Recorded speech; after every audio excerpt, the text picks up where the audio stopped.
A kú déédé àsìkò yìí, kókó inú ìwé ìròyìn la mú wá fún yín láti inú àwọn ìwé ìròyìn ilẹ̀ Nàìjíríà. Orúkọ tèmi ni Ọmágbémisọ́lá Ọmọlọ́rọ̀mádé.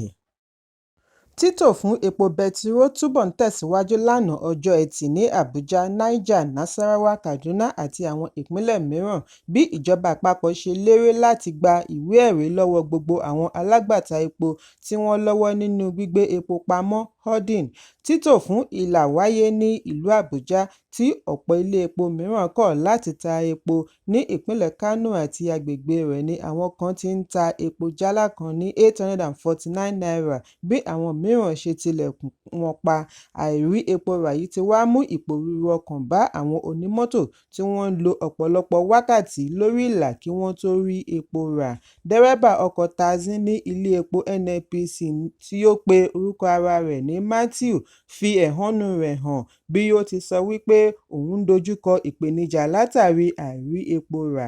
Ó ní ẹ̀fọ́rí ńlá ni èyí ń dá sí òun lára. Ó ní òun á kọ́kọ́ fi odidi ọjọ́ kan wá epo rà kí òun tó lè ṣiṣẹ́ ajé ní ọjọ́ kejì. Èyí kò bójúmu rárá kí a máa jẹ irúfẹ́ ìyà báyìí lórílẹ̀-èdè wa. Ó wá rọ ìjọba kí wọ́n bá wa wá nǹkan ṣe lé lórí. Ó ní a nílò ọ̀nà mìíràn láti mú ìdùnnú àti àṣeyọrí bá ilé ayé wa.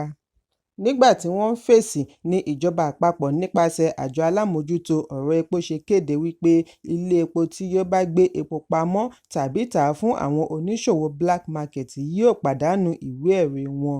Níbi wọ́n ti ń lọ káàkiri ní ìlú Àbújá ni adarí ẹ̀ka epo pínpín Ògbùgbò ti ṣe ìkìlọ̀ fún àwọn ilé epo kí wọ́n jáwọ́ nínú ká máa pakún ìṣòro epo lórílẹ̀-èdè. Ẹ̀kúnrẹ́rẹ́ ìròyìn yìí wà nínú ìwé ìròyìn Punch tó jáde lónìí.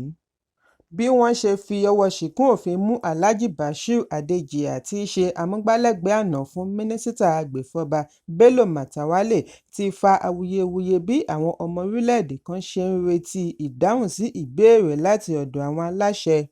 Lẹ́yìn tí fọ́nrán àti àwòrán ṣe àfihàn wípé afurasí yìí ní nǹkan ṣe pẹ̀lú ìjọba àti àwọn olóṣèlú, ọjọ́ Ajé ni wọ́n fi ọwọ́ ṣìkún òfin mú Adéjìyà tí í ṣe amúgbálẹ́gbẹ̀ẹ́ Matawalle nígbà ìṣèjọba rẹ̀ gẹ́gẹ́ bí gómìnà ìpínlẹ̀ Zamfara.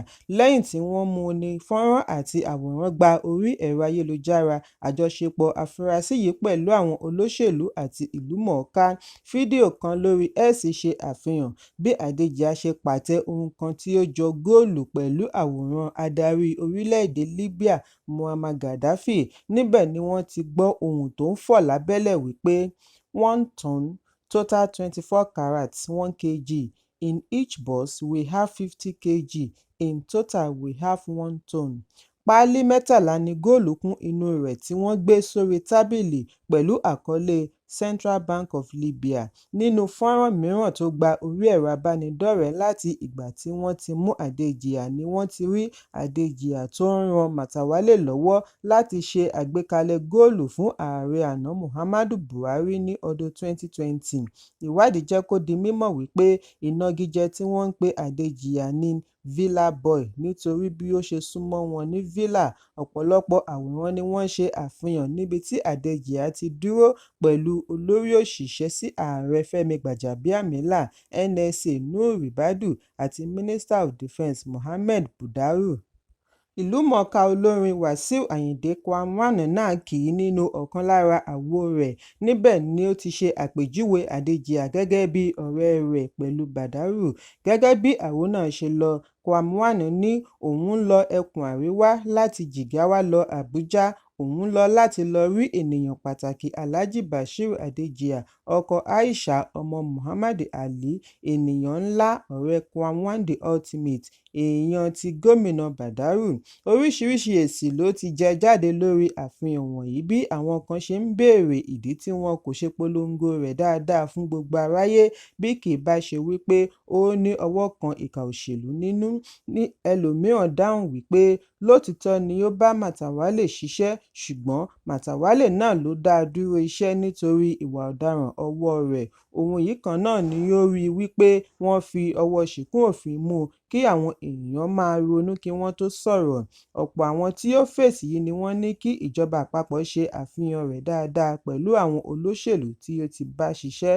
Nígbà tí akọ̀ròyìn kàn sí agbẹnusọ ọlọ́pàá ìlú Àbújá, Josephine Adé, ó darí wọn sí agbẹnusọ iléeṣẹ́ ọlọ́pàá Múyìwá Adéjọbí kí Adéjọbí tó fìdí ẹ̀ múlẹ̀ wípé lótìítọ́ ni wọ́n fi ọwọ́ ṣìkún òfin mú ó wà ní àtìmọ́lé. Gbogbo akitiyan láti kàn sí amúgbálẹ́gbẹ̀ẹ́ ààrẹ lórí ìròyìn àti ọgbọ́n inú Báyọ̀ Ọ̀nànúgà ló já sí pàbó. Ẹ̀kúnrẹ́rẹ́ ìròyìn yìí wà nínú ìwé ìròyìn Punch tó jáde lónìí. Amúgbálẹ́gbẹ̀ẹ́ ààrẹ lórí ìròyìn àti ọgbọ́n inú Báyọ̀ Ọ̀nànúgà ti sọ nínú àtẹ̀jáde wípé iléeṣẹ́ orílẹ̀-èdè China Zhongshan Fujian Industrial Investment Company Limited ṣí ilé-ẹjọ́ ilẹ̀ Paris lọ́nà láti gba ọkọ̀ òfurufú ààrẹ mọ́ ẹjọ́ tí wọ́n ṣe tako ìjọba ìpínlẹ̀ Ogun. Ó bu ẹnu àtẹ́ lu ọkọ̀ ààrẹ tí wọ́n lọ túnṣe ní orílẹ̀-èdè Faransé gẹ́gẹ́ bí ọ̀rọ̀ Ọ̀nànúgà. Ẹnikẹ́ni tàbí ilé-ẹjọ́ kankan kò ní àṣẹ lórí ọkọ̀ ààrẹ. Ó ní ó dá òun lójú wípé iléeṣẹ́ Chinese yìí ṣí ilé-ẹjọ́ lọ́kàn lórí irúfẹ́ ọkọ̀ tí wọ́n kó papọ̀ pẹ̀lú ọkọ̀ tí wọ́n ń ṣe ẹjọ́ lé lórí láì jẹ́wọ́ fún ilé-ẹjọ́ irúfẹ́ ọkọ̀ òfurufú tí ó jẹ́ gẹ́gẹ́ bí òfin ṣe là á kalẹ̀. Nítorí ìjọba àpapọ̀ kò ní àdéhùn iṣẹ́ àkànṣe kankan pẹ̀lú iléeṣẹ́ Chinese. Gbogbo ìgbìyànjú Zhongshan láti lo gbogbo agbára fi gba ohun ìní orílẹ̀-èdè wà láàárín wọn àti ìjọba ìpínlẹ̀ Ogun. Ọ̀nànúgà ní Zhongshan kò ní ẹ̀rí tó fìdí múlẹ̀ láti béèrè ohunkóhun lórí àdéhùn iṣẹ́ àkànṣe Free Trade Zone tí ó wà láàárín wọn láti ọdún 2007.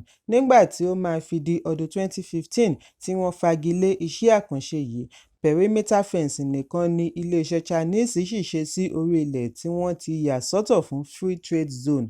Agbẹjọ́rò fún ìjọba àpapọ̀ àti mínísítà fún ẹ̀ka ìdájọ́ ṣì ń ṣiṣẹ́ lọ́wọ́ pẹ̀lú ìjọba ìpínlẹ̀ Ogun lórí ìgbésẹ̀ láti yanjú ọ̀rọ̀ nítùbí-ìnùbí.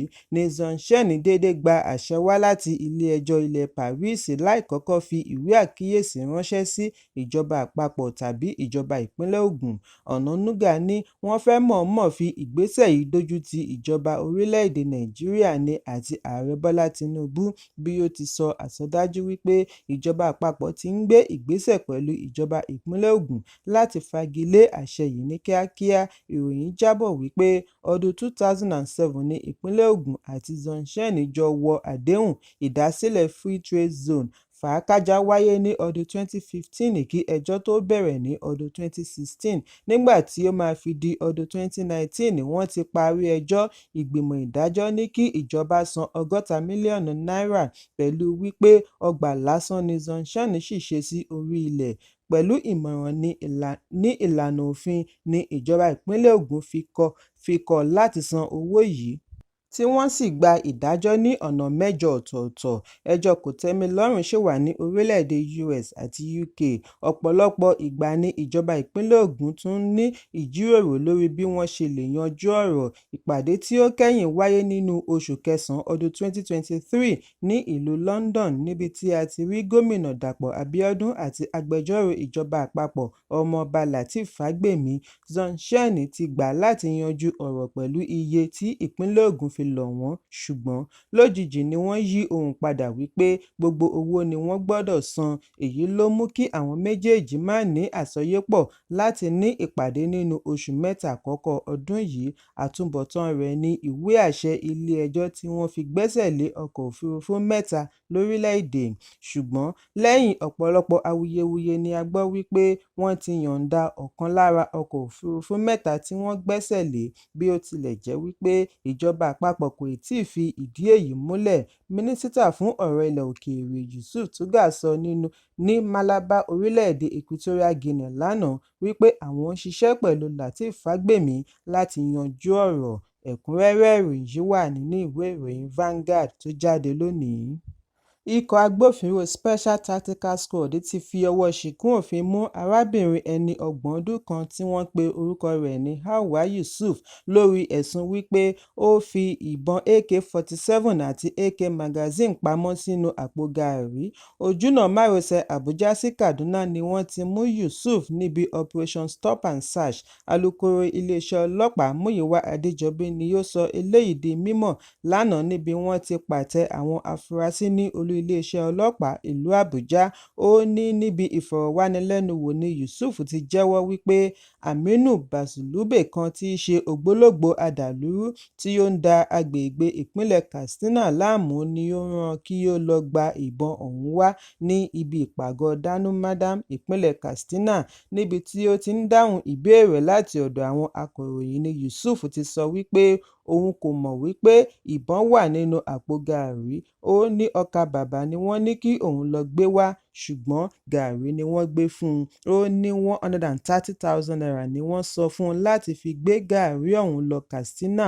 Owó mọ́tò ọ̀hún jẹ́ 15,000 naira. Òun ṣe àṣìṣe láti má béèrè ìbéèrè. Ẹ̀kúnrẹ́rẹ́ ìròyìn yìí wà nínú ìwé ìròyìn Punch tó jáde lónìí. Òṣèrébìnrin Bídèmí Kòsọ́kọ́ ti sọ̀rọ̀ lórí ìpèníjà àti ìrírí rẹ̀ nínú ìgbéyàwó níbi ìfọ̀rọ̀wánilẹ́nuwò lórí ètò Talk to Be pẹ̀lú Bíọ́lá Adébáyọ̀. Bídèmí ní ìpè ọkọ rẹ̀ gẹ́gẹ́ bí olùṣọ́-àgùntàn fẹ́ẹ̀ da ìgbéyàwó rẹ̀ rú nítorí kò rí ara rẹ̀ gẹ́gẹ́ bí aya olùṣọ́-àgùntàn. Bákan náà ni ó sọ̀rọ̀ lórí bí ìgbéyàwó rẹ̀ ṣe pẹ́ bí ó ti ṣe ìgbéyàwó lẹ́ni ọdún 32. Ó ní kì í ṣe wípé ó pẹ́ jù náà ṣùgbọ́n ọdún 25 sí 26 ni òun gbà lérò tẹ́lẹ̀ nítorí ó yẹ kí òun ti bímọ tán lẹ́ni ọdún 22 kí òun lè ríbi gbájúmọ́ iṣẹ́ àti ìgbé ayé rẹ̀. Bídèmí sọ̀rọ̀ lórí bí ó ṣe pàdánù ìyá rẹ̀ lẹ́ni ọdún 6 àti bí èyí ṣe fún un ní ìpèníjà ṣùgbọ́n ọpẹ́lọpẹ́ ìlúmọ̀ọ́ká bàbá rẹ̀ Jídé Kòsọ́kọ́ tí ó ṣe àtìlẹ́yìn fún un. Ó ní àwọn mìíràn kò gbà á gbọ́ wípé ó ti lo iye ọdún tí ó sọ láyé pàápàá jùlọ tí bàbá rẹ̀ bá kí i kú oríire ọjọ́ ìbí. Òṣèrébìnrin yìí ní òun nífẹ̀ẹ́ àwọn ọmọ òun púpọ̀. Irú òun ni wọ́n ń pè ní wèrè ọlọ́mọ nítorí tiwọn ni òun kì í ṣe rin ìrìnàjò mọ́ nítorí òun kò lè kó wọn sílẹ̀ fún ọjọ́ pípẹ́. Ẹ̀kúnrẹ́rẹ́ ìròyìn yìí wà nínú ìwé ìròyìn The Nation tó jáde lónìí.